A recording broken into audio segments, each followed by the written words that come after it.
for life, RAGBI.MY.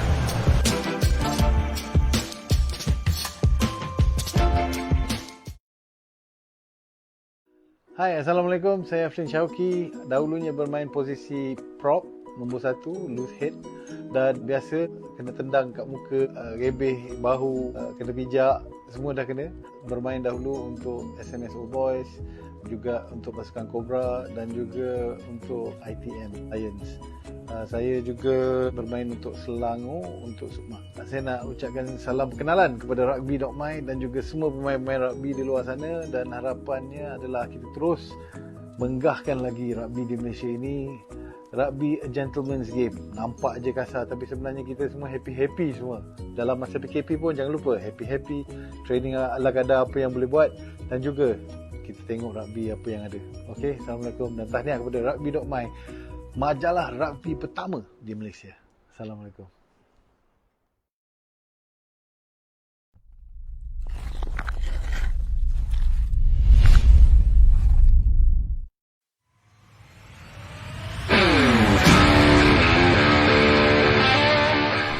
Nine is hard. Good. 10. Yeah, well done.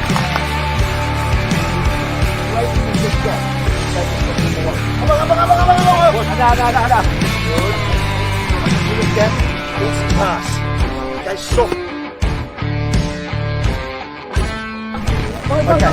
All right, stop. Well done. What do we just... If you start... Start on the line, forward. Okay? What I would like to see when we start the drill, even when the ball is there. Without looking at them, they'll know that...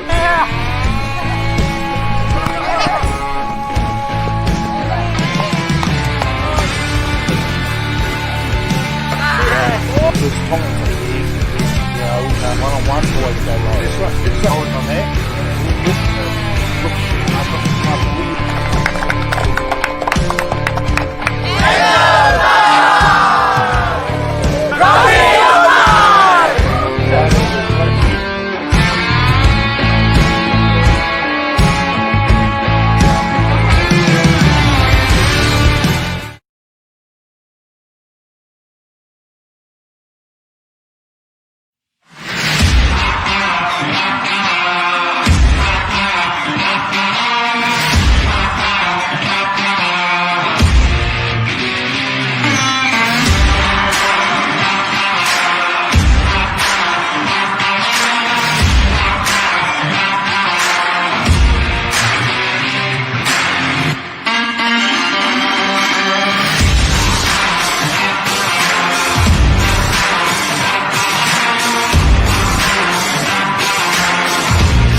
Hi, Assalamualaikum warahmatullahi wabarakatuh. Good evening, everyone. Hi, we meet once again for this week Sembang Kopi O Panas, brought to you by RAGBI.MY and powered by Carisbrook. Hi, once again, you're hanging out with me, Bob. And for this week, you're watching live with our special guests for this week, Mark Lee and also Do Grow, for a topic entitled Play Like a Pro. Once again, ladies and gentlemen, boys and girls, welcome to our show. And please welcome Mark Lee as our special guest for tonight. Hi, Mark. How are you, man? How's it going, Bob? I'm good, mate. Very well. I'm good. Thank you very much for joining us tonight, Mark. Thank you for having me. It's always a pleasure to jump online and talk about rugby, man. Something I love. Right. Thank you very much, Mark. Thank you very much. And we also have another guest, Dugro. Please welcome Dugro on the show. Hey, how are you, brother? Hey, man. I'm good. How are you, Doug? I'm good, bro. I'm good. All right. You are now Very in good. Sungai Petani, Kedah? Yes, at Sungai Petani, bro, with the family, enjoying some good All right. family time. Okay, cool. So how's the weather there? Is it rain or? It's raining at the moment, but Okay. it's good. It's always good to be back home. All right, cool. Well, thank you very much, Duke, and also Mark, for being our special guests for this evening. And about to welcome none other than our very own resident panelist, Mazuri, aka Kobao. Please welcome Kobao. Hey, Bob. How are you, Bob? I'm good. How are you, Kobao? Oh, very well. Thank you. All right. So this is second week The in a energy, bro. row. Love the energy. Yep, second week in a row we are live in English version of our forum or our talk show. Well, thank you very much once again, ladies and gentlemen, boys and girls.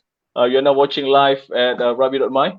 And tonight, Carisbrook is our sponsor for Sembang Kopi O Panas. Well, the topic for tonight, play like a pro, right?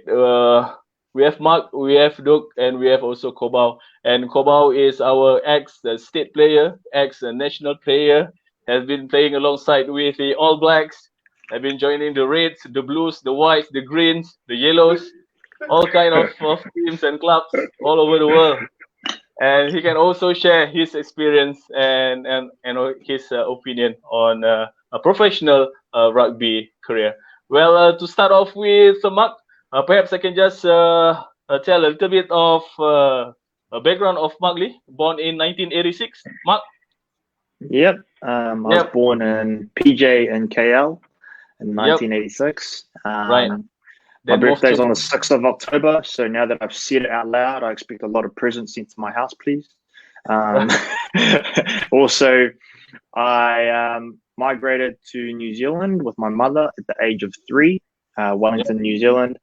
I grew up there, did my school, did my college, did my university, and in 2010, I was very fortunate to get an opportunity to play in Japan, and I guess I've been trying to keep the dream alive about playing professionally and being a professional athlete since 2010. Played for a few clubs in Japan, went back to New Zealand to give ITM Cup a crack, and now I'm back in Malaysia just trying to give back to rugby. All right, cool, Mark. Thank you very much for the introduction. And how about Dugro? Duke, all the way from Sungai Petani. I'm born and raised in Malaysia, bro. And from Sungai Petani, Kedah, born in 1988, 32 now.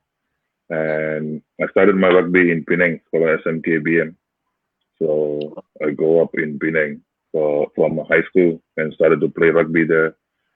And then I actually committed to rugby when I was 19 years old, joined Cobra Rugby Club and started my actual rugby playing for the national team. And then from national team, I started to play some international and everything. And till today, I'm still playing. Right, and currently you are playing for Hino Red Dolphin in Japan? Yeah, currently I'm with Hino Red Dolphin from Japan. All right, cool. And now you're back in Malaysia in March. Somewhere in March, you came back to Malaysia? On 10th of April, actually. In April. 10th of April, yeah. And done my quarantine and come back home, stay home and enjoying some family time. And yeah, I'm looking forward to start training again, like join the team again. I'm training at home, but not as much intensity as joining the team and having actual run. So I'm looking forward to the training start soon, and I want to come and join the team soon. All right, cool. Thank you, Duke, and thank you, Mark. And from a Kobao opinion or from your personal view, these are professional rugby players from Malaysia. Kobao. Yes. So yeah, we have another few more names like Lawrence Petrus, which is now in Western Australia, Perth. We have another Bonzer who is playing in Germany. Yeah. Yeah. So I'm really excited to have Mark and Duke with us tonight. Look forward for a very good discussion, because the question now, after Mark and Duke, who's next? So right now we've got Lawrence in Australia, but who's next? Who's on the line? So what do we need? What do they need as a player to play professionally outside Malaysia? This is what Mark and Dubro will share with us in a while, and look forward for a very, very good discussion. Thank you, Mark and Duke, for being with us tonight. Thanks, bro. Really appreciate it. Okay, bro. It's not getting hot out here, bro. Turn the fan on, bro. Turn the fan on. Okay, for a question for Duke first. You started to play rugby, say like in the 18 years old or 19 years old? 18 actually, 18, early 13. Okay, early and 18. Actually, I get to know rugby. I was 13 years old, and then I'm changed to a different school, which is no rugby in that school, and I quit playing rugby until 18 years old, and I'm actually committed to play full-time rugby. All right. So you focus on rugby, said in the age of 18. Can we say that 18 years old? Yes. Yep. Then after that, you played for Cobra then. Yeah, when I'm joining rugby, I was playing under 19 for national team, under 19.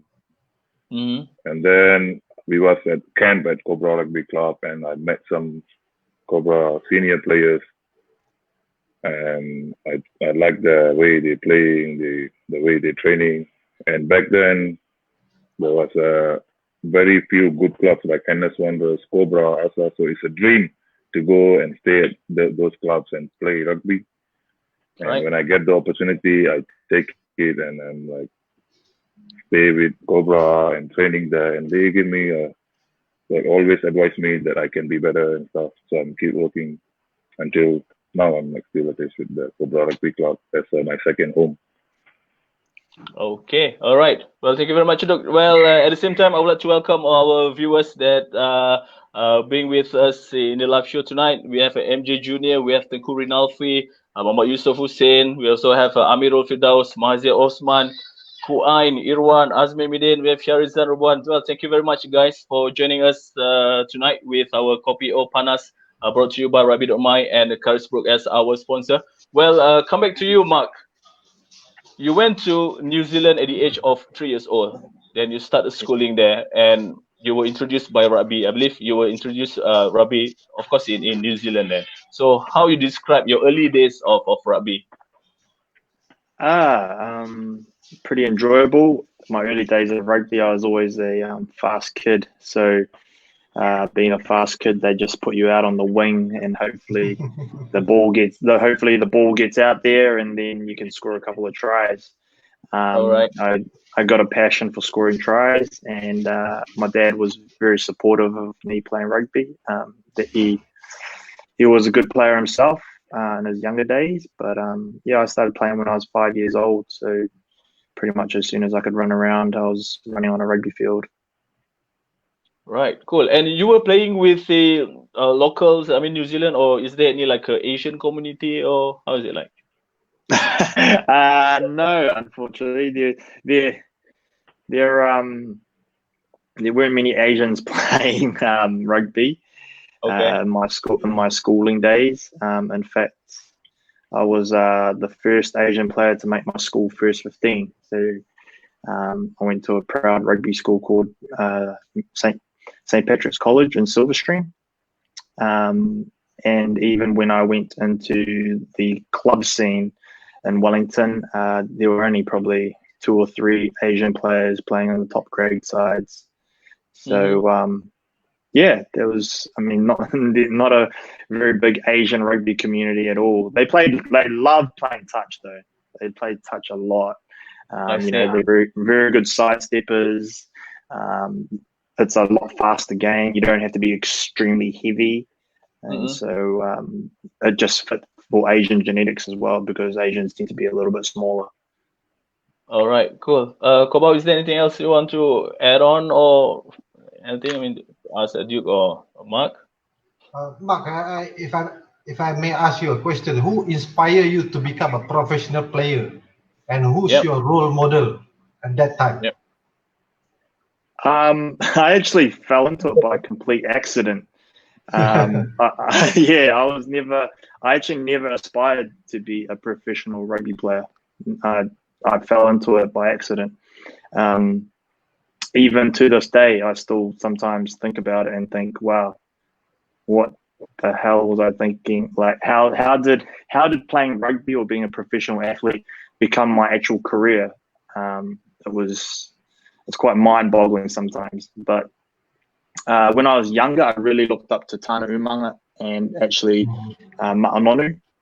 Yeah. When I was younger, they played in the Wellington team, they played in the Hurricanes, and of course, Jonah Lomu was a big name as well. So that's what inspired me.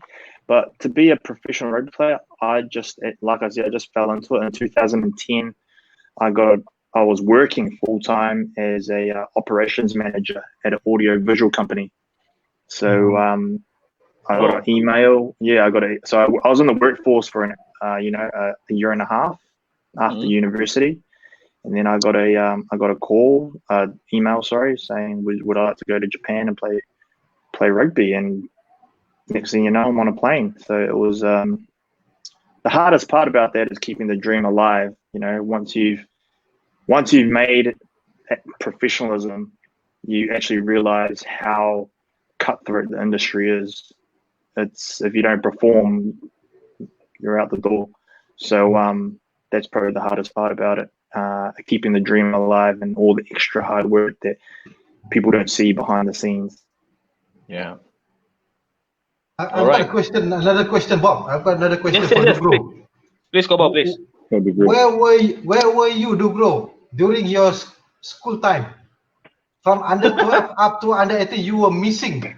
We couldn't find you, and all of a sudden, you were there on your 18th or 19th birthday, and started playing rugby.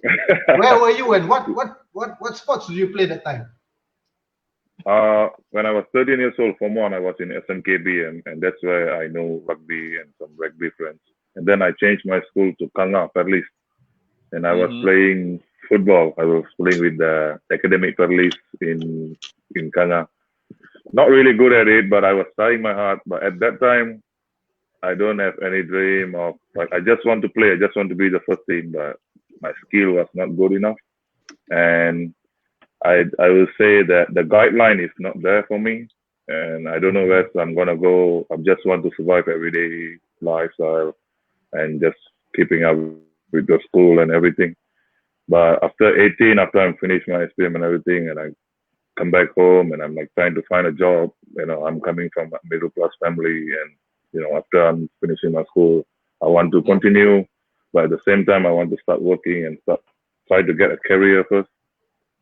And I was working in KL. I was still working in KL, and I come back home for holiday, and I meet up with some rugby friends, and they asked me, "Bro, you are like huge, and are you interested in playing rugby?" And I was like 18 years old, and I'm like, out of no guideline. And then I'm like, yeah, bro, I will give it a try. And that's where I joined BM Rhino. First, I joined the BM Rhino, and I started training with them for a few weeks. And Chegu Naharudin Othman from Perak, he saw me, and he's like, "Who's that Fijian guy playing for BM Rhino?" And they're like, "No, it's not Fijian. It's an Indian boy from Suneptani." And we're like, "Oh, can you ask him to come and join the under-19?" And that's how I'm like, go to the camp at Cobra Club and meet up with all the Cobra members. And that's how I committed with rugby. All right, cool. Duke, can we just play the video again? The one that Duke, rushing to the try line. Can we get the video again? Ko Ain, boleh mainkan the video, Dugro? Yep, that's the one. Yep. This is not 7th, yeah? This is a 15th side game, right? Correct, bro. This is 15 side one. Yeah. And that is Malaysia against Thailand. Yeah. Thailand, yeah. Yeah. That was like a huge hit, man. It was like, oh my god. Do you still remember that moment, Dugro? What do you feel during that time? What is your I mean, yeah. Yeah, during this game I was playing. I'm actually started play rugby as a forward, as a second row, but I don't know. I'm kind of a bit fast, so the coach changed me to winger, and this is my first time playing winger. And all I know is like I just want to run away from them because we were like really close game, and I just want to like get away and start the fire up the team. So when I get the ball, all I'm seeing is just try lines. I want to go to the try line. I want to reach that. I still didn't get it, but yeah, it was a good one. And the moment was like really, the whole team was fire up from them. Yeah. All right, cool. Thanks, Doc. And we come back to Mark. Mark, there's a video in 2010 that in a match between Auckland and Wellington that you sprint 70 meter to the try line, and that is the beginning of your professional rugby career. I mean, any comment on that? Or can we play the video, Quine? Yep, this is the one. It's been a while since I've seen this video. Yeah. So this was actually an exhibition match. Yeah, this was an exhibition match, which man, I was super tired after that run. But I was actually playing 12. Because it was an Asian game, so it was Auckland Asians versus Wellington Chinese community, and and then what actually happened was a lot of Asians, like I said, are very small in stature, and so they like to play in the backs but in the wings. So I was like, okay, well, I'll just play as 12 because I'm a little bit bigger. But that was a turning point. That try was actually a turning point in my life because my agent told me that when the coaches in Japan were looking at footage between myself and another Asian player to recruit, the only person with footage was myself, and it happened to be that video. And so it just happened to be fate that someone was recording it. No, what's funny was that the person recording it was my work colleague at the time, because we work in audio visual. So he was testing out a new camera, and he just happened to put it on YouTube. I don't know why, but he just happened to, and it was, like I said, like fate. So all the stars aligned in that particular moment, and I managed to jump on a plane and go to Japan. So just because of the video, you receive a call from Rico Black Rams to join them just right after that. Yeah, well, like I said, it was between myself and another player, and they wanted to see video footage of a player. So I was the only one with video footage, which happened to be the 2 tries that I scored in that game. And then the other person didn't have any footage. So something that Kabal was talking about earlier, which is who's next. I think the most important thing to do is to actually get footage of you playing rugby. I know it's hard, but actually it's not hard because everyone's got an iPhone nowadays. So and you can record off an iPhone quite easily at a rugby game. It doesn't need to be professionally recorded. And once you get some footage, then you can just send it to clubs and they can have a look at it. And then they could. You never know. That could be the opportunity that the coach is looking for. Right, and that was such a great experience for you when you joined Rico Black Rams, because you are playing alongside with the All Blacks player, like I don't know who was your my mentor was actually Tamati Ellison and Roy Kini-Kini-Lau. So Tamati is an All Black, and Roy Kini-Kini-Lau played Super Rugby for like Hurricanes. He played in the New Zealand Sevens team. Right. And they're both from Wellington, so we already kind of had that. Combination where we knew Wellington, we knew what was the environment, and to be honest, they took me under their wing in my first year as a professional because I had no idea what to expect, and I tell you what, if it wasn't for them, I probably wouldn't be here now. I remember Roy would take time out of trainings to do extras with me. He'd be like, "Oh, bro, you actually need to work on your tackling a bit more," or "Bro, you need to work on your kick and chase." I think it's so important to have mentors, no matter what industry you're in, rugby, football. If you are working, if you're in IT, it's so important to have someone to look up to and learn from. And I'm so grateful that they took time out of their day to teach me. Right. So, Koba, maybe you can recall some of your professional careers back then. I don't have any professional career. I'm a professional fisherman. That's my profession. Come on, Okay. man. I just want to comment a bit.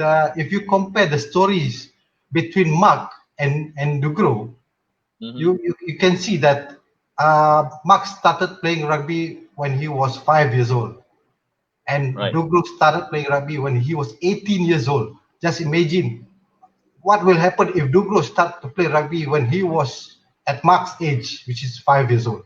So this is between, if you compare it, New Zealand and Malaysia. So Malaysia system, we miss Dugro during his school days, but in New Zealand they start scouting players since 5 years old, and then up to 10, 12, 15, 18, and something like that. So my question is there any advice for us, for Malaysia Rugby Union, so not to make that mistake again? Maybe from Mark or from Dugro, advice from you guys? I'll let Dugro go first. Yeah, Dug. I will say we should be supporting the grassroots rugby like as we're doing at the moment. And as far I see, since I started to play rugby like 12 years ago, the rugby is growing really fast in Malaysia. Like back then, not much people know rugby, and now like a lot of people know rugby and people understand what is rugby. They just need to know more and more. And the grassroots rugby is like Mark joined the team, like start playing rugby at grassroots rugby. So I think we should be supporting the grassroots rugby as much as we're supporting the national team and the other teams as well. So that's my point of view. Right. Okay. Yeah. Yeah, I think there needs to be a pathway. Yeah. I was actually having a conversation to someone about this the other day, which is, where does a player go after, well, even from the age of 10 to 15, you play in Malaysia. Sevens is a very popular sport. I understand that because we have limited numbers. But where does a player go after they finish high school? They could go to university, but sometimes that university doesn't have a rugby team. So they're just stuck there and they have to try to find a local club. But if there's no local clubs available, then where do they go play rugby? So what's the pathway for someone that's not already in the system? So what I mean by that is, I know Malaysia do some scouting as well. They do scouting with NRDP. They pick players from a young age, under 16, 17. But where do you find someone that isn't picked up from NRDP? What's the pathway? If you're not in the system, how can you get in the system? So those would be my questions that I would ask people with power, and yeah, because there's a lot of talent in Malaysia. If I remember correctly, the stat for Malaysia is that we are the 4th highest country with the most registered rugby players in Asia. So I mean, we've got the numbers. If we're 4th highest, we've got more people registered than Hong Kong, and they're higher in the world rankings than us. We've got more people playing rugby than South Korea, and they're ranked higher than us. So we've got the talent. It's just, how is it being developed? All right. Okay. Well, thank you very much, Mark, and thank you, Duke and Koba. We shall take a break for our sponsors session. Then I saw there's a question from our viewers. Then we will answer that question when we come back after the sponsors session. All right. So we shall take a break for about 5 minutes for our sponsor, Carisbrook, for their promotion. Right, please welcome Ami from Carisbrook. Hi, Ami. How are Hello. you? Hi, I'm good. Bob. How are you? All right. Yeah, I'm good too. All right. So Amazing. what's the deal for tonight? Or yeah, anything? Okay, amazing. Yes. Yep. Okay, don't worry about it. First thing first is Assalamualaikum warahmatullahi wabarakatuh. My name is Amy Imran. Basically, I work closely on business development and marketing for Carisbrook side. And just to be fair, I think tonight I'm a bit starstruck because I'm actually sharing stage with the likes of Dugro and Mark Lee, which is a big name in Malaysia industry. So thank you to Abang Bob, Abang Kobau for giving us this platform. And I think for tonight, for Carisbrook itself, we are very honored to actually contribute more to rugby scene in Malaysia. So this is not about us selling or promoting our stuff. I think this is about us stating our value into a community, and we're using this opportunity and platform to expose to our local scene, to our industry in rugby, which is we're in very small industry. And I wanted to emphasize on the importance of the branding, the corporate power in building up the, building up the culture in rugby in Malaysia. So first thing first, Carisbrook right now is the good thing about having the bad thing about having the COVID-19 is it's about how we prepare to indulge in new norms. So one of the great things that we did is we already opened our online store. So if anyone from the viewer wanted to check out on our stuff, our item, so you can log on to www.carisbrook.my, and everything is set up already. It's a payment gateway, so it's an easy access. The second option is we already open up our second store, our boutique store in KLCC. It's in the zone, KLCC second floor. And of course, our HQ right now where I am is at Stapa. But the thing is, tonight is all about giving back to community. I think this is about when the topic is play like a pro, and we understand the needs of having a proper brand, a proper value that can divide between us.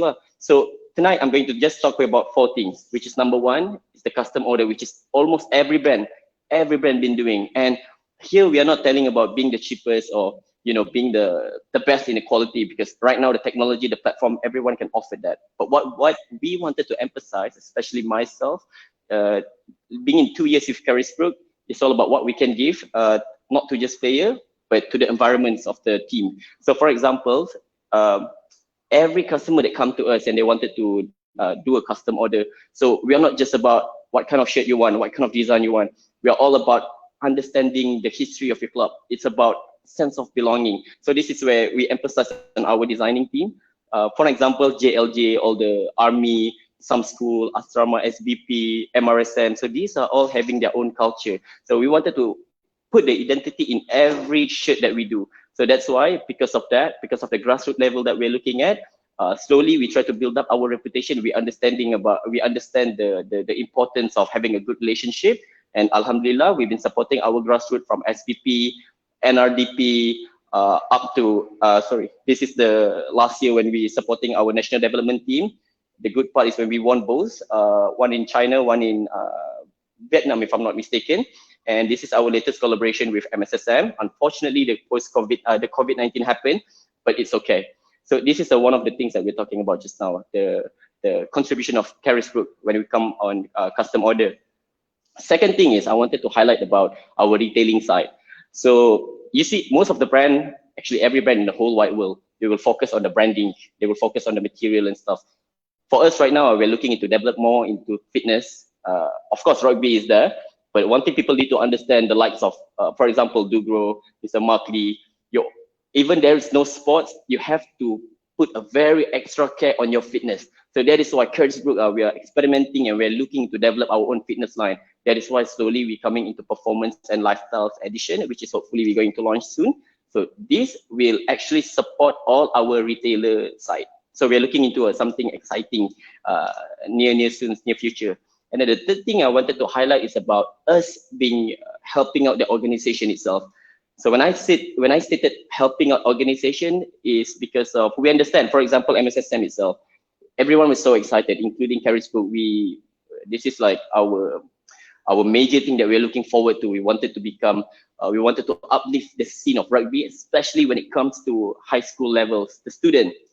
So when this thing happened, students don't have a chance to actually compete in any tournament, at least for the next 2 or 3 months, probably can go up to 6 months. So this is, we're talking about next year only. So this is where Carisbrook actually come forward, and we're looking for any assistance from the organization, from schools. They're having a certain budget. They wanted to improvise their field. They wanted to improvise their facilities. So we're not just talking about, right now, we're not just talking about custom jersey or doing an essential product. We're talking about collaborating with all the corporate from the sponsor side. So these 4 months, the crucial month post-COVID, this is how Carisbrook try to play our main role as the proper branding to help this community. And of course, the final thing that we're looking at right now is how Carisbrook is actually helping out the community when it comes to organizing an event. Right now, everyone is actually frustrated. I can tell you, every rugby player, in fact, myself, who active playing touch, we are a bit disappointed when we can't commit into any other touch activity, except physical activity. But right now, we are actually try to find a tune, try to work closely with KPM, Kementerian Pelajaran Malaysia, MSSM, obviously, and of course with certain schools and government body on how we can actually penetrate markets into helping and encouraging them doing sports. So this is actually one of our teaser, and tonight I think a very tease that we're going to tell is that we are working closely on a huge event that we're going to launch probably in 2 to 3 weeks time. So I hope everyone is excited and looking forward for it. And we, of course, we're going to do a proper marketings after that. But having this platform, this opportunity tonight, it's not just about branding. It's not just about selling. I think everyone has to come together and understand the needs of proper health and the needs of fitness, especially when COVID-19 strike the world. So as a sports brand, as a person who active in the sport, and I believe as a community itself, we wanted to encourage everyone. So Carisbrook, we are there to help you. If you need, for example, even the post-COVID, during the COVID-19, we had a bulk of order people coming. But the idea that we were telling everyone is that we are not here just to sell you a shirt. We are not here just to give you a shirt and based on your budget. We are here actually to assist you. And that is how we actually create a proper relationship, not just with the players. It will go up to the parents, go up to the alumni, to the community, and eventually we want to work closely with people up there, with the government, with any organization body, clubs, for example. So my promo, because everyone been asking, is there any giveaway? Is there any free stuff? Of course, we're going to give. I think Mr. Bob will announce it later from the question and all. But I think it will be a very good opportunity platform for us tonight that RAGBI.MY offering, which is a very I think interesting. This is how we lift up our landscape in rugby in Malaysia, which we hope every other brands in Malaysia will do together. So by doing this, we can uplift, and this is go back to Mr. Kobau question just now. Who is next in the line? So one of the way that we can do is when we, a corporate, as a branding and Carisbrook itself, we wanted to support. So if there's any event, if there's any possible way that we can be there and help you guys, do contact us, do tell us, do communicate with us. We are not there just to assist you when it comes to shirt. We wanted to assist you when it comes to event. If you have any idea, if you think there is any collaboration that worth thinking, maybe we can sit down, we can have a proper talk. You can log on to www.carisbrook.my and then you can reach us out. So I am not too sure how much time that I have just to explain on this, but I hope this is a very good opportunity for everyone to understand our branding side. So yeah. All right, there you are. Ami, thank you very much. So amazing. What kind of prizes from Carisbrook for our lucky winners tonight? Are you offering any shirt or anything? We're going to have a lot of amazing and surprise stuff. For example, we have a limited edition MSSM edition, which is which is from the school side, the boys under 18, and then we have our new cap that launch official for MSSM Malaysia. We're going to give that as well, and we do have a few other jersey. We're not going to show now, but of course we're going to pick a lucky winner, which is obviously from your side, and we're gonna give them. So it's gonna be a bit of surprise it's gonna be a variety of things. We don't mind about that. Right, and I saw a comment from our friend Russell, all the way from Cape Town, South Africa. Well, thank you very much, Russell, for joining us with us here now. And we're gonna have 5 lucky winners, and the prizes will be sponsored by Carisbrook. So here we go. The question for tonight is, who was the All Blacks player that played alongside Mark Lee in Rico Black Rams? One more time. Who was the All Black player that played alongside Mark Lee in Rico Black Rams? So that is the question. So 5 lucky winners will be selected and will be receiving the Carisbrook special or mysterious gift tonight, sponsored by Carisbrook. So type in or key in your answer at the comment in the Facebook. Then 5 lucky winners will be announced at the end of this show, where we come back with Mark Lee, Dugro, and also Kobau. And thank you very much, Carisbrook, for being a sponsor for tonight. So there you are. Hi, Mark, Dug, and Kobau. Welcome back. All right. And that's the question. Yes. What is like playing with other professional players? Do you guys compete with each other to get the lineup, or how is it? Mark first. Yeah, it's you have to compete for your position. In Japan, each rugby team is about a squad of 50 guys, and not all of them are professional, but all of them want to play rugby. And the fact that 50 guys can't fit into 23, so we're all fighting for a position on that team. Everyone wants to play. It's pretty hard. It's a very competitive industry, very cutthroat industry, like I mentioned before. But if you train hard, if you communicate to others, then yeah, you can be the best player on the field.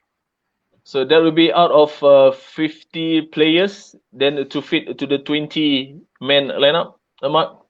Yep, that's correct.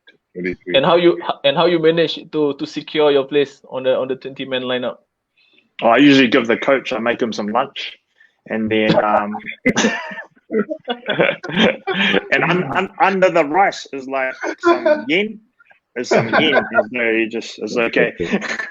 But there's been plenty of times when I haven't been selected in the starting team, and that's just a learning curve that you have to take with rugby. You're not always going to be in the starting team. There's always going to be someone out there that wants your position. There's politics involved. There's all that involved. So you have to learn what to do when you're not selected. It's no good having a cry about it and not learning what you need to do to get better. So that's what I mean by communicating. You need to communicate with your coach. You need to communicate with your mentors, and you need to see what you can do better to get into the team. Right. And how about you, Duke? How you managed to secure your place as a main player of the club? It was very hard, bro.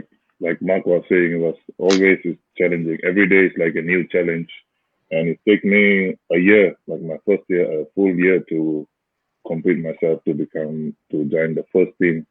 And for the whole year, I was like a punching bag. If you're in the development team, it's like punching bag. You can't tackle hard the first team players. If they get injured, you are in trouble.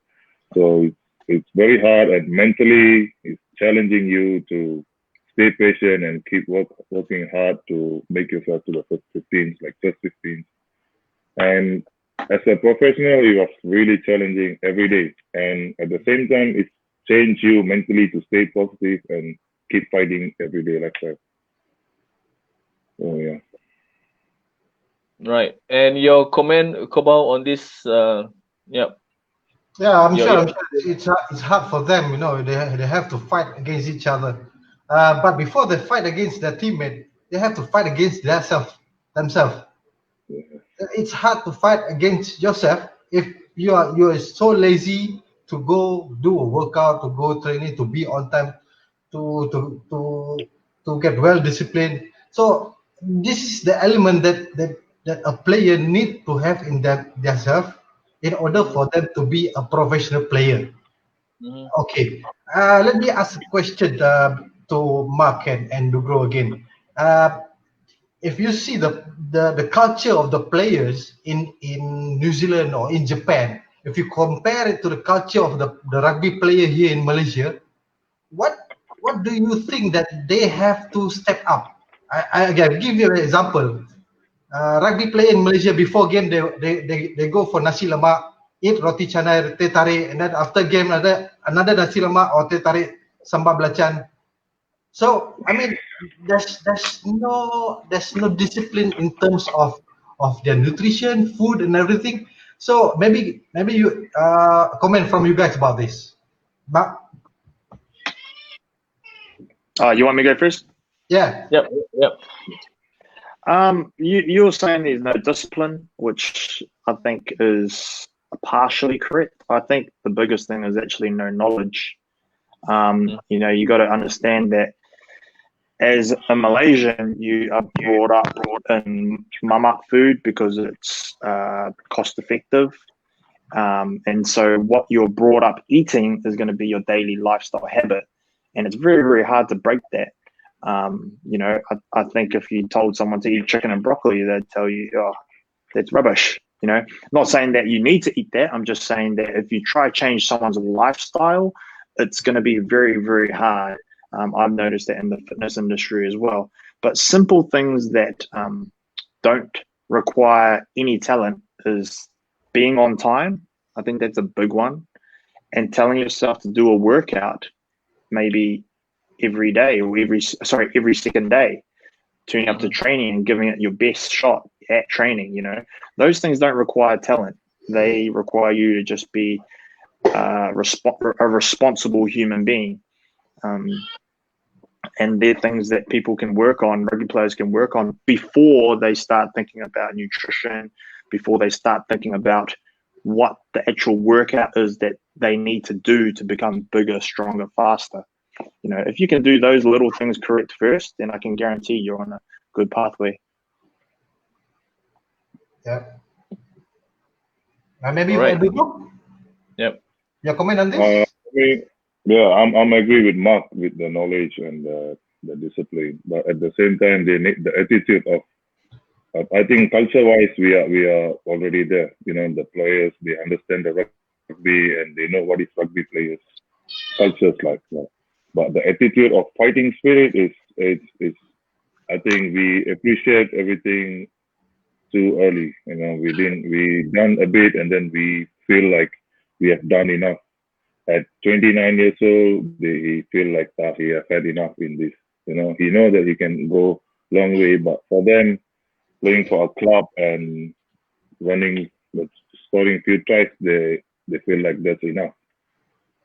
They don't understand that we can brought this rugby to a new level. At one day, you can tell your son that I did this. You know, so for me, the attitude of achieving something big is very important. So you can, with something will inspire you to work hard, do work, stay disciplined every day. Right. As you can see on the screen, our friend Russell from Cape Town. I do agree with Mark. Malaysia have quality players that you saw about under 19 level, but I don't see them into the senior section of rugby. So pathway is important. The keyword pathway is important as we told by Mark just now. And there's another comment by Sekali Bersalah. Change our attitude to be a good professional athlete. It starts from school and our community generally. Thank you very much, Sekali Bersalah. And Kobawan, we can add on that matter, on that view. The support system, as you told, since the first day of Kopi O Panas, the support system must be there. Okay, actually, this culture, if you want a 5-year-old boy to play rugby, and you want to, they don't know anything about culture. They don't know anything about culture. Their coach is the one who will, who will make them into a person, who will teach them about nutrition, who will teach them about discipline. So a coach role in this pathway is very important. That's why Malaysia Rugby really emphasize on coaching with certificate. So we don't want any coach just coaching through YouTube or something like that. They have to go for World Rugby Level 1 or maybe World Rugby Level 2. So get their knowledge and teach this player the values of rugby, which is the DRIPS: discipline, respect, integrity, patience, and solidarity. So what I want to say again, the coach playing a big role in making a student into a player. Yeah. Okay, right. Mark, I understand that you have formed the academy. I mean, to teach students about rugby, to guide them about rugby, or anything. Would you like to share anything about that, about the academy? Yeah, the academy is actually a forum for all ex-athletes that need somewhere to teach their skill. It doesn't necessarily have to be rugby, but I've started off from rugby because that's my passion, and that's what I've been doing for the last 10 years. Right. So I teach younger children. I coach at the moment as well with KL Tigers. I also help with do strength conditioning, and I also do personal training on the side, not only for people that want to play rugby or do sports, anyone that wants to lose weight, anyone that wants to become bigger, fitter, and stronger. So yeah, it's the academy is really a family that you can be part of if you want to progress. All right, cool. And there's a question for Duke just now. Can we just pop it on the screen? Gosh Yin, Duke. Yep. Can you share your daily routine or activity as a pro player in Red Dolphin? Yeah, sure. But at the moment, my daily routine has changed because I'm home, so I got more relaxed time. Morning, I start with the coffee and then chill and try to recall what I want to do. But during my season time, I will wake up early, like around 7 o'clock in the morning, and try to get some good breakfast. Start with very good breakfast and try to recall what I need and try to recall like what is my weakness from yesterday and what I can work on today and what am I doing better and what I'm not. I try to recall that. And you guys have a gym session at 10, so I will prepare for the gym session 10.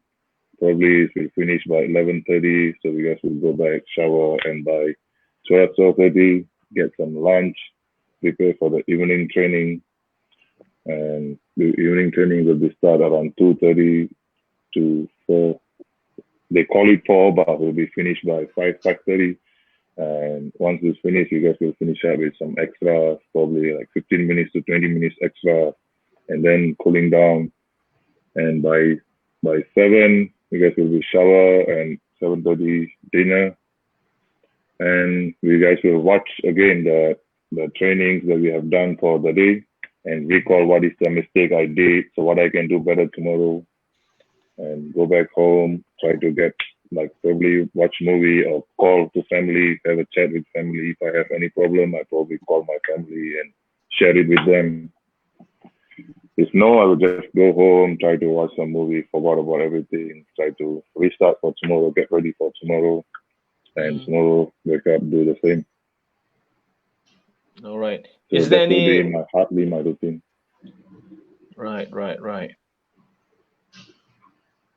All right. Is there any problem? I mean, settle down in Japan, Duke. I mean, in terms of foods or accommodation or anything. Do you have any barriers, food barriers, communication barriers, or anything? Now I've been there for 7 years, so not a problem at the moment. But when I first went to Japan, I was having a problem with food and language as well. But rugby is an international language. You don't have, like, when you're in the field, you won't have a problem because you can just show him a sign and he understands what you mean. And outside of the field, that's where some problems. But we guys have a translator to help us out. So the language barrier was not really bad. But food, I had a problem because I'm grow up as an Indian boy. We guys have well cooked food. And there they have like a sashimi and stuff. So most of the restaurants I go, I'm like, oh no, I'm allergic to this. I'm not even allergic for that, but I will just tell them. Otherwise, they will force you to come on, try, challenge. So I'm like, no, I'm allergic to octopus. But after a few years, I'm started to get to know the culture, and I'm like, try it, and now I'm okay with it. Actually, I'm missing Japanese food at the moment. Anyway. What's your favorite meal? What's your favorite meal, bro, from Japan? Yeah. Bro, for me, the miso soup is my favorite because starting with the miso soup, every food tastes much better, honestly. Nice. and the beef, to tell. Yeah. Well, what do you think of Japanese curry? No, that's actually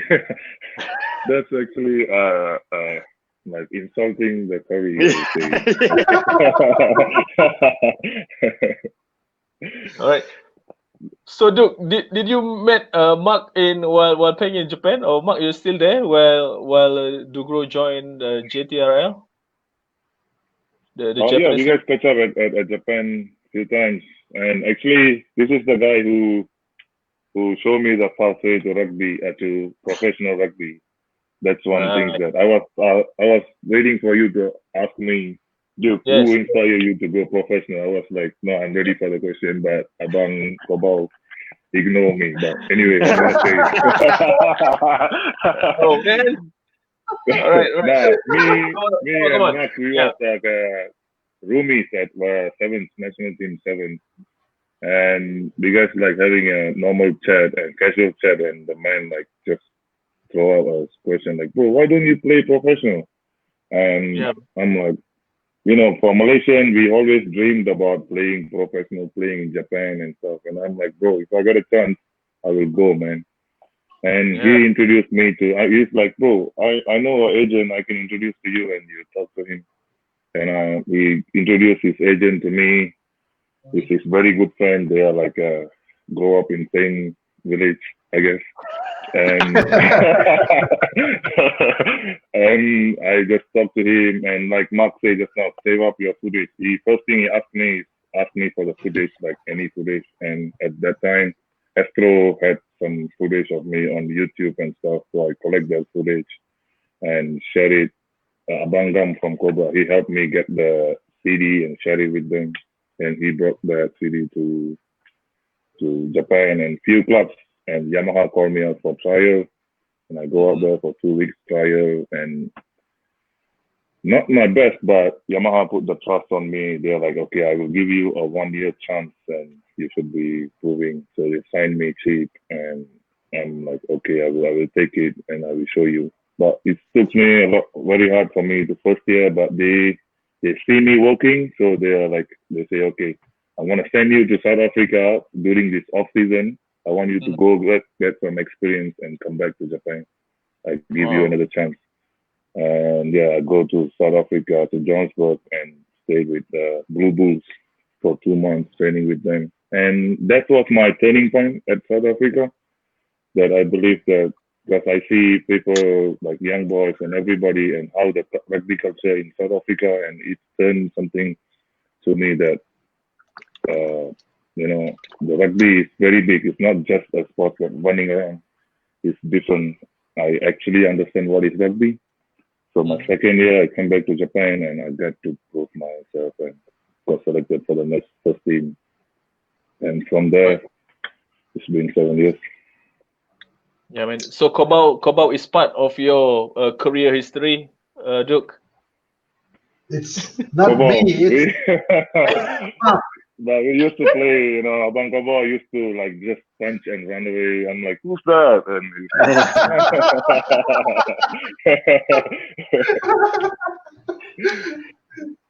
All right. I got a funny story about Dugro when I first met him, because it was when I debuted for Malaysia in the 2012 Sevens team. Yep. And so I'd just come from Japan, where it's quite professional. And coming to Malaysia, I was really, really excited to see what kind of professionalism there was in the national setup, because in my mind, I'm thinking, wow, the national team, that's such a privilege and honor to play for. So it must be like top of the line performance stuff, right? So I remember we pulled up to the hotel in Johor where we were having a 1-week training camp. And we go into this hotel room, and there's 2 beds in the room. Right. So I just met the team. I like literally the only time I got to know the team was from from KL bus ride to Johor. I've known them for about 3 hours, 3.5 hours. There's 2 beds. And then the coach goes, Coach Paitam goes, okay, guys, 4 in a room. And I looked in the room and I said, there's only 2 beds. he goes, yeah, you share a bed with your teammate. And I was like, what the hell is going on here? And so I was paired up with Atu, a Fijian who played for Malaysia. And like I said, I'd only just known him for a couple of hours. And then later on, and the only person to get their own bed was Dugro. Because he was like 2 meters tall, so no one wanted to share a bed with him. And then, yeah, so, you know, me and Atu are like cuddling each other, trying to keep warm, and then Dugro is there just relaxed in his own bed, just like this. So that's when I knew, oh yeah, Dugro's the big dog in the team because he gets his own bed. All right. Right. Thank you. Thanks, Mark, and thanks, Dugro. So we are now at 10 p.m. We are almost towards the end of our talk show of Kopi O Panas tonight. Perhaps Koba want to add something before we end the show tonight, or any last question for our guests? Okay. First of all, Dugro, I didn't ignore you. How come I ignore such a tall and big guy? You know? I've got a question for you actually. Okay, this is not a question. If you were to give an advice to current players who really want to play professionally outside Malaysia, what would it be? What's your advice for them? I will tell them to dream big, but put on the small efforts like every day. You know, that will add up to one big dream come true. That's what I'm doing, and that's what I've been doing. Like the small efforts, like sleeping early, waking up early, and like just small workouts every day. That's what will add up to your big dream to come true. It's not like you dream like I want to play professional and straight into professional team. You're gonna call out for national team first, and then they're gonna see you from there. Then you're gonna call out for the professional team. So start to add small, like break down your big dream to small dreams and put it in small efforts will keep you in the goal. And for Mark, if you want to produce more professional player in the future, what's our next step? You know, what we should do to create a proper pathway for them to go higher? I think one of the things that is really important that Brad is trying to do in the last year with the Malaysian national team, one thing he was very big on, it's called putting pride back in the jersey. I think you have to create an environment and a culture where players want to play for Malaysia. What I mean by saying want to play for Malaysia is that when, you know, in a few years when I've been in Malaysia talking to outside players, a lot of them will be like, oh, you know, we just play for Malaysia. It's like no big deal. That shouldn't really be the case when you talk about a national team. You should put the pride in the jersey so that people want to play for it. And when there is the thirst from young players to look up and aspire to be like someone that's in the national team or in the state team, you know, that can make dreams come true.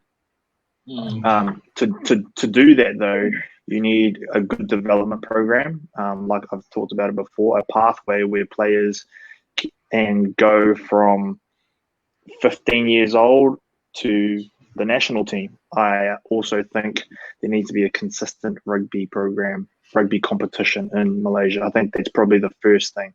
Consistent rugby is crucial. There's too many, look, if I'm going to say my 2 cents right now, there's too many one-off competitions where there's like a 10s tournament here, 15s tournament here, but it's a 15s tournament with just universities and it's not played within a 3-month span. It's played within 1 week and you have to play every day. I think that competition is called Masum, is it? Yeah, Masum. Correct. Yeah, like that's unheard of to play such a physical game within you know, one game every day, days. Obviously, it needs financial backing, but you can do it without that much financial backing. There just needs to be a plan put in place. That's all. Yeah. Right. Okay. So for Duke, any last words for your fans? We have a lot of your fans who join us tonight with this live show with Mark and also Duke.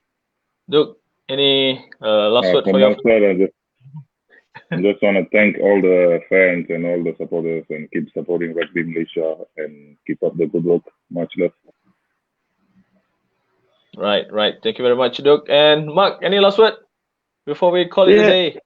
Yeah, if you guys ever want to try rugby, go out and give it a go. There's nothing wrong with giving it a go. If you want to get fitter, give it a go as well. You never know till you try, and you never know till you ask. So ask someone, and whatever you do, give it 100%, guys. Right. Okay, that's it. Thank you very much. And Koba, any last word from your side? I would like to thank Mark and Dugro for your time. Thank you very much, guys. Thank you for sharing your experience with us. Thank you for all the tips, and hopefully Malaysia will produce more professional players in the future, and hopefully we can work together to uplift the rugby game in Malaysia and to be a better nation in terms of rugby. Thank you very much, and thanks for having us.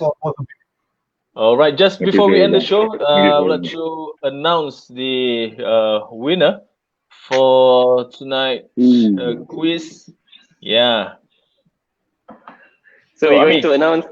Okay, we have 3 names for now, right? Are we gonna announce 3 or 5 names? I don't know. The one who answered correctly. We have Naufal Suhaimi, Muhammad Suhail, Azmin, Gerald. So that is the one who answered correctly, if I'm not mistaken, right? Okay. All right. Cool. So can we get the name once again, Ami? Naufal Suhaimi, Muhammad Suhail, right? Muhammad Suhail Azmin, and Gerald. Okay. All right. There you are, the 3 lucky winners, and we will put the lucky winners in the comment section after this. So those lucky winners will be contacted by Carisbrook, Malaysia, or from RAGBI.MY. We can contact them. Yeah, we don't mind. We can call. To arrange for the delivery of their merchandise. Well, thank you very much, and congratulations to all winners. Once again, thank you, Mark. Thank you, Dugro. Thank you, Kobao. It's just thanks for having us. Yep. Thank you very much. It's such an awesome session with all of you guys. And there you are, ladies and gentlemen. The time is now 10:11. Thank you very much to all our viewers, and we shall meet again next week, same time, same time. Wednesday at 9 p.m. with another topic. As for that, thank you very much. Wabillahi taufiq wa hidayah. Assalamualaikum warahmatullahi wabarakatuh. Thank you very much. Bye.